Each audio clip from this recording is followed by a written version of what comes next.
நம்ம வந்து எப்படி வந்து மெட்டீரியல் அசைன் பண்ணி அந்த மாஸ் அமௌண்ட் ஆஃப் இனர்ஷியா வந்து கண்டுபிடிக்கன்னு பார்த்துடலாம். ஸோ என்ன பண்ணணும்னா அதுக்கு ஃபைல் போயிடணும். ஃபைல் போயிட்டு ப்ரிப்பேர் கொடுக்கணும். ப்ரிப்பேரில் மாடல் ப்ராப்பர்ட்டிஸ். ஸோ அதில் என்ன பண்ணணும்னா அதில் என்ன பண்ணணும்னா இந்த இடத்துல சேஞ்ச் போகணும். ஸோ ஆக்சுவலி நான் வந்து கிரே கேஸ்டன் கொடுத்துருக்கேன். ஸோ அதனால் இந்த கிரே கேஸ்டங்கிறது காமிக்குது. ஸோ இல்லைன்னா என்ன பண்ணாலும் நமக்கு வந்து மோஸ்ட்லி கிரே கேஸ்டன்லாம் கேண்டிங் கொடுக்காங்க வச்சுக்கோமே. ஸோ கேண்டிங் அந்த ஸ்டாண்டர்ட் மெட்டீரியல்ஸ் இருந்துச்சுல, ஸோ அதுக்குள்ளே போயிட்டு ஃபெர்ரஸ் மெட்டீரியல்ஸ்குள்ளே போனோம்னா கேஸ்டன் கிரே இது வந்து டபுள் கிளிக் பண்ணோம். டபுள் கிளிக் பண்ணோம்னா மெட்டீரியல் ஆல்ரெடி நான் வந்து கொடுத்துருக்கேன். ஸோ அதனால திரும்ப கேட்குது already existing model do you want overwrite. சும்மா கொடுத்துக்கிறேன். Okay materials use model okay. So அடி கொடுத்தனால வந்து கேட்குது. இப்போ நான் அடி கொடுத்துட்டேன். நம்ம இனிஷியலாக இது கொடுக்காம கொடுத்தீங்கன்னா ஜஸ்ட் ஓகே கொடுத்துட்டு ஓகே கொடுத்தா போதும். இப்போ வந்து மெட்டீரியல் அசைன் பண்ணிட்டோம். மெட்டீரியல் அசைன் பண்ணால் இந்த மாதிரி வரும். வரும்போது என்ன பண்ணணும்னா ஆக்சுவலி இந்த இடத்துல ஏஎல்னு இருக்கு. நான் வந்து சேஞ்ச் பண்ணி இதே மாற்றிக்கிறேன். Ferrous material. So cast iron grey. Okay அவ்வளோதான். கேஸ்டியான் கிரே வந்து வச்சாச்சு. இப்போ ஓகே இன்னொரு செக் பண்ணிக்கலாம் நம்ம.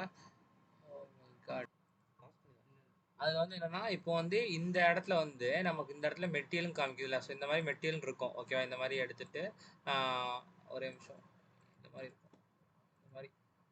இந்த மாதிரி ஆக்சுவலி இந்த மாதிரி இருக்கும். ஸோ இதை ஒரு கிளிக் பண்ணிட்டு இந்த பாடியை ஒரு கிளிக் பண்ணிட்டு இதை ரைட் கிளிக் பண்ணோம். ரைட் கிளிக் பண்ணிட்டு அசைன் மெட்டீரியல் இருக்குல்ல அதில் இருக்கும். இது வந்து ஆல்ரெடி நான் என்னென்ன மெட்டீரியல் அசைன் பண்ணியிருக்கேன் அப்படிங்கிறது இருக்குது. ஸோ இந்த தான் நம்ம கேஸ்டியாங்கிற கிளிக் பண்ணால் இப்போ கேஸ்டியான் வந்து வந்துடும்.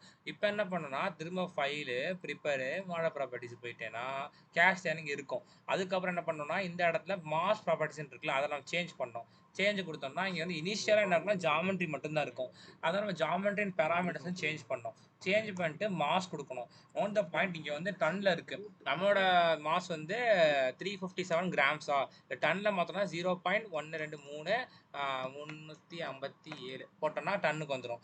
இப்போ கேல்குலேட் கொடுக்கணும். கேல்குலேட் கொடுத்துட்டு அட் சென்டர் ஆஃப் கிராவிட்டியும் கொடுக்கணும். இந்த இடத்துல சென்டர் ஆஃப் கிராவிட்டியும் கொடுத்தோம்னா ஒரு ஆன்சர் வரும். ஓகே ஸோ அந்த ஆன்சர் கேல்குலேட் கொடுக்கணும்.